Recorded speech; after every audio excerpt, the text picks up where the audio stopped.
Apple আঁকতে প্রথমে এরকম একটা চাঁদের হাসি দিয়ে নিতে হবে। এর উপরে একটা বোঁটা এঁকে দিতে হবে। এরপরে দুই পাশ থেকে এভাবে ঘুরিয়ে নিচের দিকে এনে নিচেও একটা ভাঁজ এঁকে দিলে হয়ে গেল আপেল। কলস আঁকার জন্য প্রথমে এরকম একটা সার্কেল দিয়ে নিতে হবে। তার উপরে ঠিক মাঝামাঝি উপরে দিতে হবে এরকম একটা ওভাল, ওভালের নিচে আর একটা গোল দাগ। এরপরে মাঝখানে একটা দাগ দিয়ে দুই পাশে এভাবে বাঁকা করে দুটো কার্ভ লাইন দিয়ে দিতে হবে।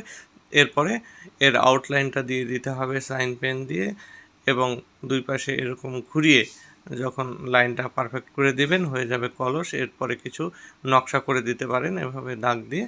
তো নকশা করে দিলে কলসটা দেখতে অনেক বেশি সুন্দর লাগে।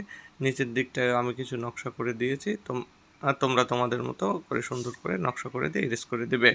সহজে বেগুন আঁকার জন্য প্রথমে এরকম একটা এম লিখে দেবে। এম এর উপরে কার্ভ করে একটা লাইন দিয়ে নিয়ে আসতে হবে ঠিক এভাবে ঘুরিয়ে।